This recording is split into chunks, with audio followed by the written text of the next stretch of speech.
I'm Sarah Hammaker, Crosswalk.com contributing writer, here to walk you through my article, 12 Ideas to Get Your Teen Talking. If you have teenagers or if you have kids that are soon to be teenagers, you know that sometimes it can be difficult to engage in a conversation with them. With 3 teens of my own and a young adult daughter, I know that it can be tricky sometimes. One reason you may have trouble communicating with your teen is that you haven't made that crucial transition to a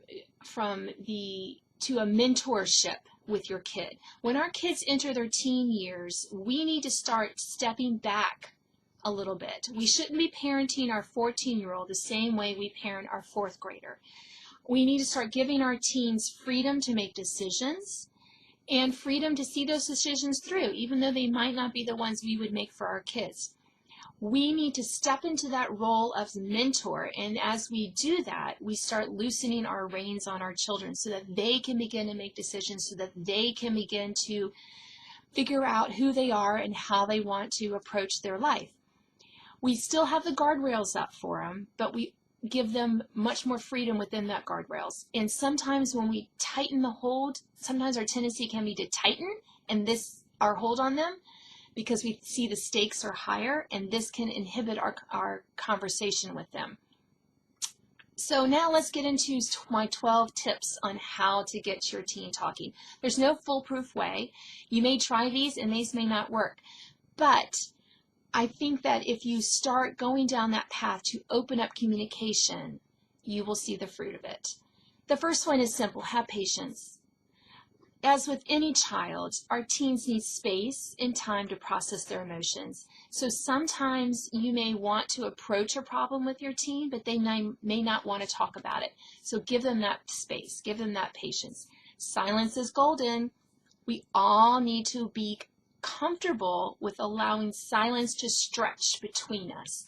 I often, especially with my oldest daughter, would ask a question and she would take a long time to answer it. I knew something was wrong, and I would just have to be willing to sit with her until she was ready to open up and just not say anything, not look at my phone, just be with her. We need to pick the right time. Sometimes asking them a question when they walk in the door after school, not the right timing, especially if you can tell by their countenance they may have not had a good day. So we need to do the timing of that. We need to think about the right time. Some things can't wait, but more often they can wait. And if you need to, put a reminder on your phone to talk to them at a more opportune time. Eye contact is overrated. Yes, our teens need to learn to use eye contact, but do they really need to have eye contact with us all the time when we're talking to them? Do you like to look in your spouse's eyes 100% of the time? Probably not. Think about opportunities that allow that eye contact is not as essential. Driving in your car with your teen, going on a walk with your teen, sitting in the semi-dark with your teen. This is important. So don't worry about eye contact. Listen more than you talk. This is like listening 101. You want your kid to talk more? You need to stop talking as much. Ask open-ended questions. Avoid yes-no questions if possible. But don't machine gun them. Don't be like, boom, boom, boom, boom. Here's your question. Give them space to answer. Remember, we talked about that. Here are some queries we like to ask our teens from time to time. What made you smile today? What act of kindness did you do or see today? What was the best thing about your day? What was the worst thing about your day? What happened during lunch today? Those are all good open-ended questions. And there's no right answer, and there's no wrong answer. You're just wanting to hear from them. Talk, don't lecture. Remember, our role as a parent is to mentor and guide our young person into adulthood. So save the lectures for the most part. Sometimes you'll need to have those hard conversations, but most of the time, they get it. We don't need to beat that dead horse into the ground anymore by lecturing. They get enough at school and from other adults. Let's not be the one who lectures all the time. Avoid fixing the problem. This is hard. Sometimes our teens need to tell us the problem and we need to give them the space to come up with a solution. Don't try to solve it for them. The more we give ownership of solving our problems to our teens, the more that they'll seek us out when they have a problem. We can be that sounding board for them instead of the solution person. Expand your topics. Be willing to talk about things that have nothing to do with school, where they want to go to school, and what happened at school. Our kids have more life than school.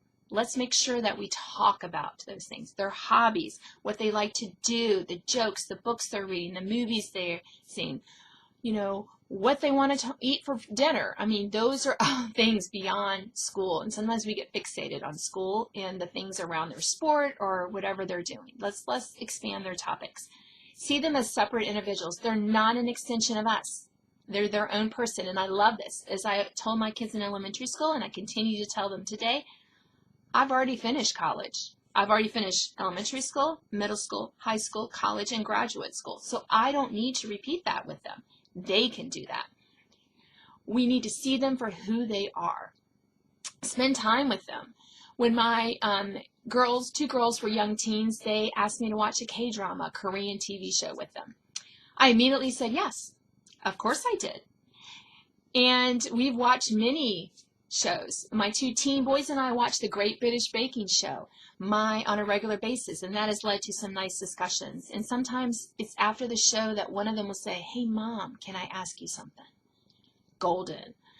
I also we watch a K-drama with three of my kids as well. And that's also been good. And sometimes after that I get, "Hey Mom, can I ask you a question?" Hey Mom, what about this? These are good. Spend time with them, doing what they want, even though sometimes you may not want to spend that hour watching the British Baking Show. But if you can gin up some enthusiasm for them, you will open those lines of communication. Show your love. I have another article on how to love your unrepentant child that has some really great tips about this. But all I'll say here is that you need to speak their love language. You need to show them your love. Instead of telling them that you love them, you need to show them. What are their love languages? Gary Chapman has written the 5 love languages for teenagers. Great. You know what really speaks to your kid. For one of my kids, it's fixing his favorite food. For another one, it's spending time with them. For a third one, it's act of service for them. So you know what it is. Use those to rebuild their love, and the conversations will come. If none of these suggestions get your teen talking, I suggest scheduling a checkup with his primary care doctor to see if there's anything else going on behind the scenes. Your teen could be struggling with a mental health challenge and not know how to share that with you, or not realizing that's what they're struggling with. So you want to assist sooner rather than later. Above all, remember that the more we're interested in our teenagers as people rather than our sons and daughters, the more they'll be willing to talk with us.